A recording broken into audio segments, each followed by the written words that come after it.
Carl Jung discovered that the deepest wounds of the human soul cannot be healed by anyone else. They wait quietly in the depths of your being for you to finally turn toward them. According to Jung, the moment you choose to prioritize yourself, the process of true healing begins. Think about that for a moment. All of us carry invisible bruises, heartbreak, rejection, exhaustion, years of pretending to be strong when in reality we are collapsing inside.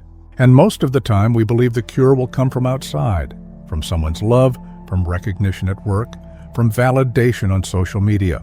We think, if they finally see me, if they finally appreciate me, if they finally love me, I'll be whole again. But Jung revealed a shocking truth. That kind of healing never arrives, because no external voice, no matter how loving, can replace the inner voice that whispers, "I see you. I choose you. I will care for you." According to Jung, the psyche is not only the place where wounds are born, it is also the pharmacy that carries the medicine. Inside you lives the shadow, the hidden pain you have tried to ignore. But right next to it lives the possibility of transformation, waiting for your attention. Healing, Jung would say, is not about eliminating the wound, but about discovering the meaning hidden within it. Imagine this. You spend years giving yourself away to everyone. You say yes when you want to say no. You smile when you want to scream. You keep holding up the mask because you believe that's what makes you valuable. But every mask you wear drains you a little more. And at some point, you realize the mask is smiling. But you are not. This is what Jung called the tragedy of the persona, the social mask we create to be accepted. It keeps us safe, but it also keeps us far from ourselves. And the more you cling to the mask, the more your shadow grows behind it. That is when anxiety, resentment, and exhaustion begin to take control of your life. So here is the paradox Jung uncovered. The world will keep asking for more of you, and it will never stop. But the moment you collapse, the world moves on. Nobody else can step into your soul and heal it. Only you can. Healing begins the moment you dare to choose yourself above the noise of other people's demands. This choice is not selfishness, it is survival. It is individuation, Jung's term for becoming whole, authentic, and true to yourself. Individuation is the journey of peeling away the layers of expectation, fear, and disguise, until what remains is the essence of who you are. And the first step on this journey is radical. To look at your own life and say, I matter. My soul matters. My healing matters. Carl Jung discovered that many people spend their entire lives waiting for someone else to rescue them. But the human spirit is not rescued. It is awakened. When you decide to stop abandoning yourself, something extraordinary happens. The inner voice grows louder than the outer noise. That voice becomes your compass, guiding you toward the life you were meant to live. So the question is not, who will heal me? The question is, when will I stop abandoning myself? This is the hidden secret of healing. You are both the wound and the cure. And once you understand this, everything begins to change. Carl Jung often reminded his students of a paradox. The same force that wounds you is the one that heals you. What he meant is that the psyche is not divided into good and bad parts, but instead, it is a living ecosystem. Every emotion, every wound, every shadow holds meaning. To deny it is to deny life itself. According to Jung, emotional suffering is not a sign of weakness, it is a messenger. Anxiety, depression, and exhaustion are not simply enemies to be eradicated. They are signals, pointing to the places where we have abandoned ourselves. He saw the psyche as an intelligent system. When ignored, it protests. When listened to, it begins to restore balance. This is where Jung's concept of the shadow becomes essential. The shadow is everything about ourselves we try to push away. The feelings we judge, the needs we suppress, the truths we are too afraid to admit. For example, the anger you never express doesn't disappear. It goes underground. The sadness you never allow yourself to feel doesn't vanish. It waits silently until it forces its way back into your life. And here is Jung's great discovery. The shadow is not your enemy. It is your teacher. Each repressed emotion is not there to destroy you, but to reveal something you must confront in order to grow. Healing begins when you stop running from your shadow and instead turn to face it. But why is prioritizing yourself so essential in this process? Because every time you betray your own needs for the sake of others, you strengthen the shadow. You teach your psyche that your truth is unworthy. Over time, this creates imbalance, resentment, burnout, bitterness.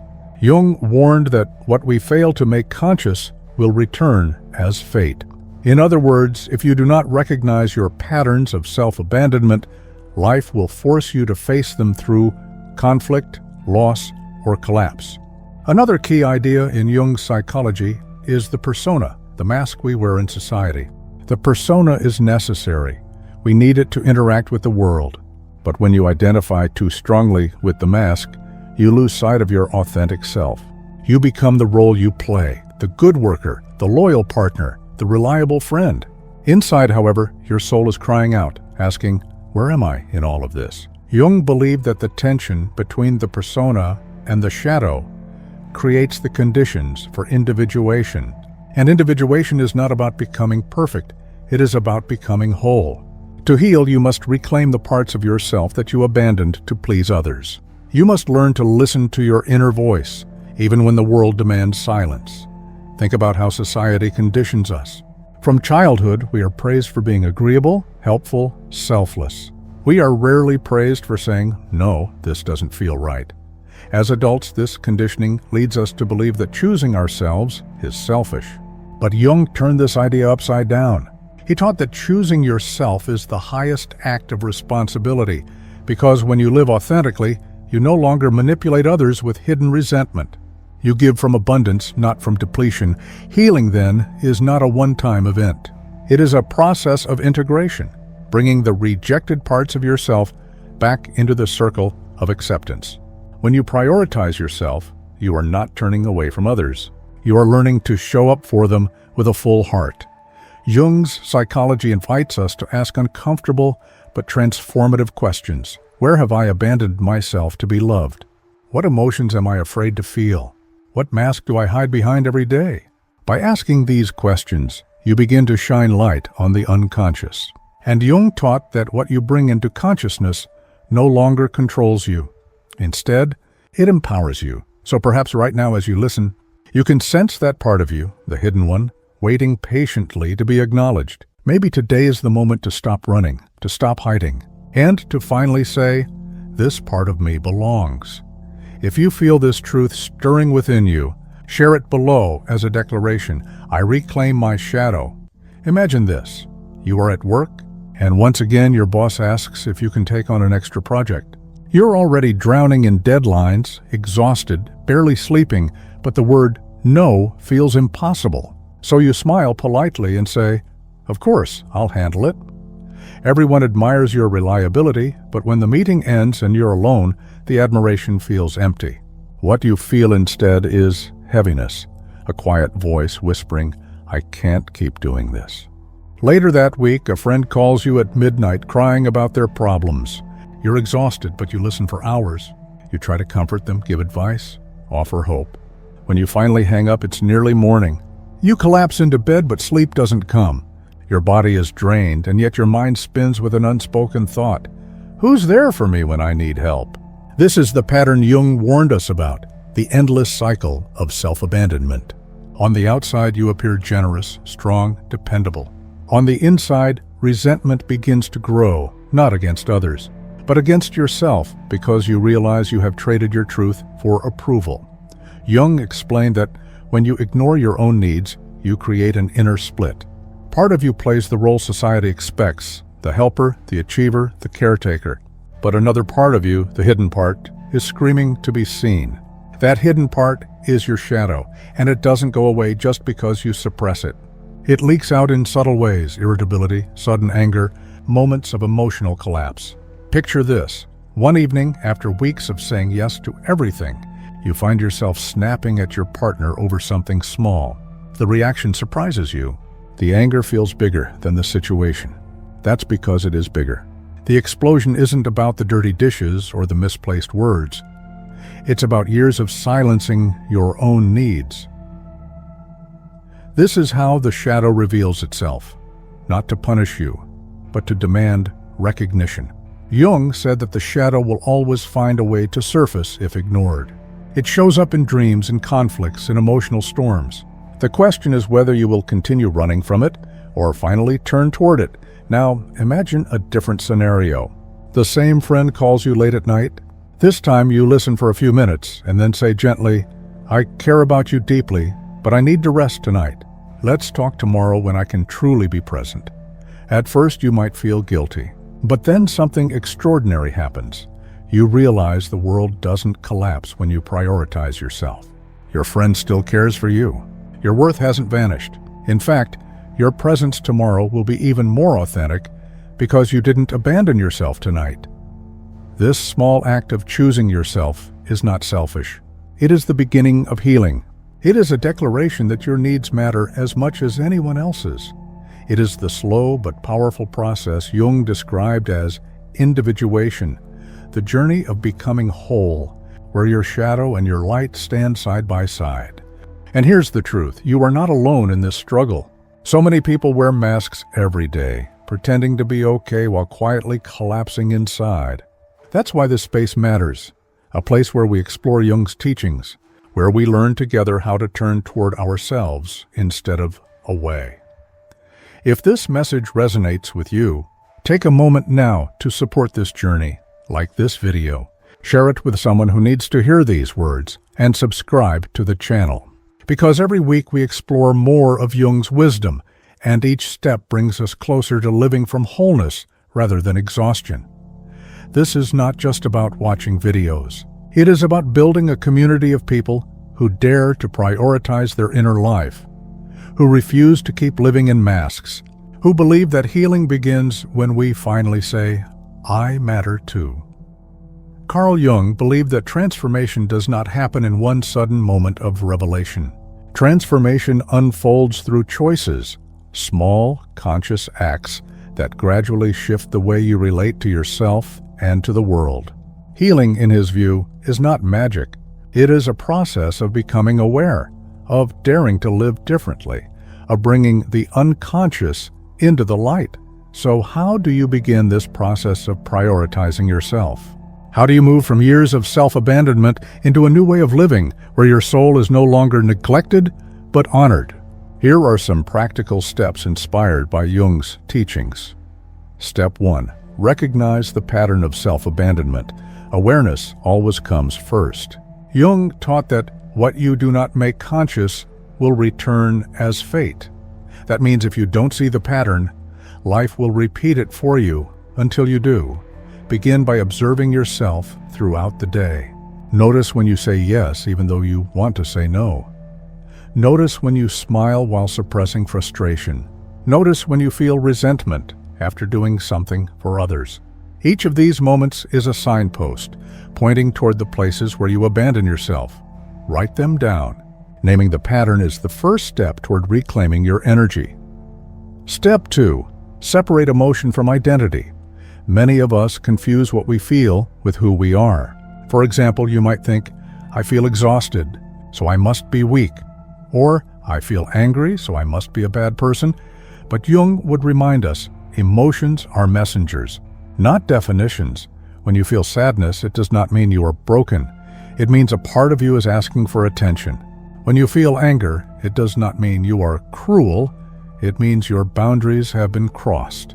Learning to separate the emotion from your identity allows you to listen to the message without shame. The next time a strong emotion rises, pause. Instead of saying, "I am this," say, "I am experiencing this." That shift opens space for healing. Step 3. Learn the sacred power of no. One of the hardest but most necessary steps is learning to say no. Jung emphasized that individuation, becoming your true self, often requires disappointing the expectations of others.